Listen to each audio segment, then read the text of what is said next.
What's good, YouTube? It's your boy, Blue Blood Sports TV, back at y'all with another one. So, we got a bit more clout chasing and trolling again in the sport of boxing. As I said, it's a circus.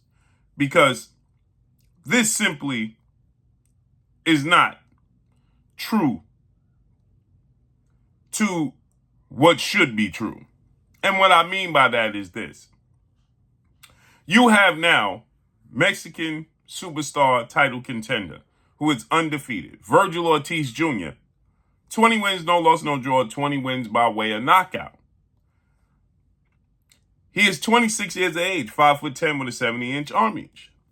Virgil Ortiz Jr. and his promoter, Oscar Delanhoya, are now jumping on the bandwagon. And I'm saying this not loosely. I'm saying this heavily, right? They're jumping on the bandwagon, calling out one Terence Bud Crawford, who they know now is Petition to fight Sebastian Fundora, the newly crowned unified WBC WBO junior middleweight world champion. Now, keep in mind, Virgil Ortiz has moved up to 154 because he could no longer make 147. He was having health issues that was even threatening his physical being. He was supposed to fight Amanda Stanionis 3 times, and it fell through. First time, Stanionis suffered a health issue that caused the fight to be postponed. Then the next 2 times, Virgil Ortiz suffered health issues, and he couldn't do it anymore. His career was in jeopardy. Then he moved up in weight, and they cited that it was too difficult for him to attempt to make that weight. It was dangerous. So he moved up in weight. But now keep in mind, Virgil Ortiz Jr. fought a guy by the name of Maurice Hooker. Maurice Mighty Mo Hooker. March of 2021. Who was trained by one Terence Bud Crawford and one 2-time trainer of the year, future Hall of Famer, Brian Bomac McIntyre, who was the longtime, lifelong trainer of Terence Bud Crawford. And Virgil Ortiz, he told the world that after he embarrasses Maurice Mighty Mo Hooker, he's going to call out Terence Crawford, who's going to be in the corner. And he was the WBO mandatory challenger. And after the fight with Maurice Hooker, he had some difficulties. Now, he stopped Maurice Hooker in the 7th round, but he had some difficulties in that fight, right? He struggled in that fight. There was some holes that was being revealed in that fight. Then afterwards, immediately, because he made so much of him wanting to fight Terence Crawford, so much so, like the WWF, yeah, right? You know, like a character. He used Terence Crawford to promote that fight.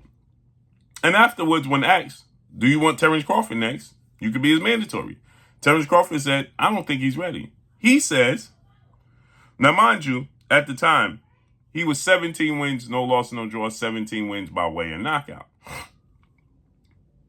He stated, and he was 21 years of age, he stated that, I don't know if I'm ready for Terence Crawford. Maybe he had an epiphany. Maybe he had a coming to after the Maurice Hooker fight. He understood Terence Crawford is the best fighter in the world. Do I want to take this chance? Maybe before the fight, he thought this was a fight that he wanted to take, but then he got in with a boxer who's long, who's rangy, no diddy, and he decided, you know what, this is more difficult than I thought. Maybe it's not the right time. So he backed out the Terence Crawford fight because Terence Crawford was willing to give him the fight. That was 2021. Now fast forward 2024.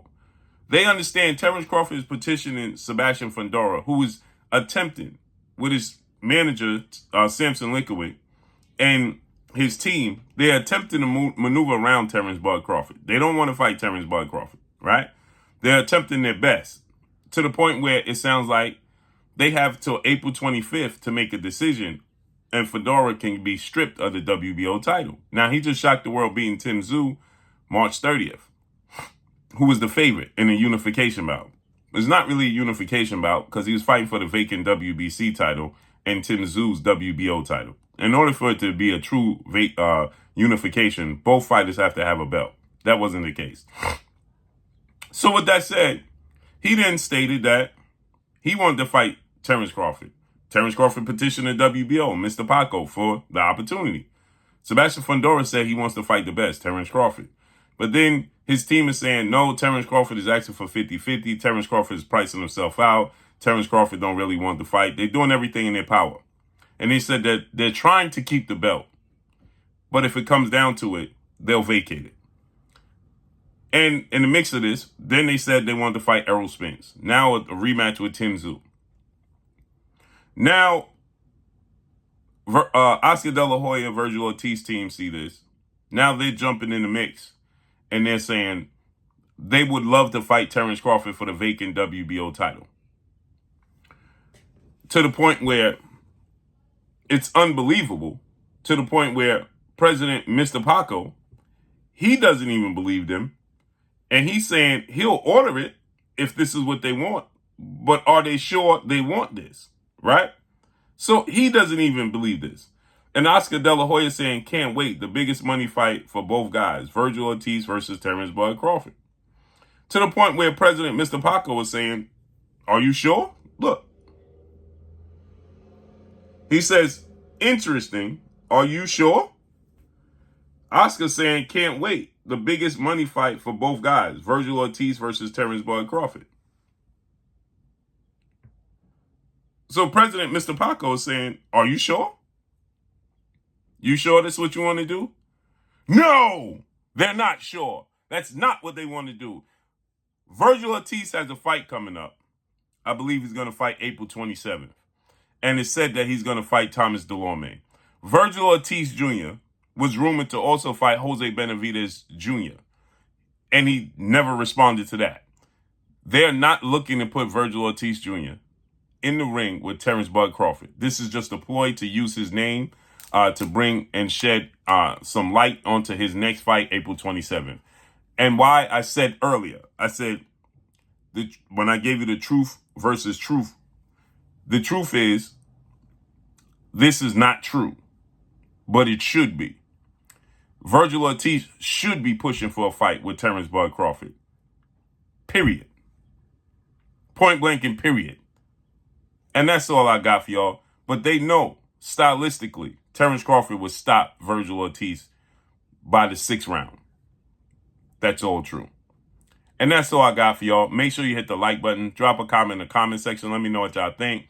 Y'all already know what it is. It's your boy Blue Blood Sports TV. Hate, like, comment, and subscribe. You haven't subscribed, hit the subscribe button, hit the like button, hit the bell icon to get all the new notifications. Follow me on Instagram at Blue Blood Sports TV, all one word. That's all I got for y'all. I'm gone. Peace.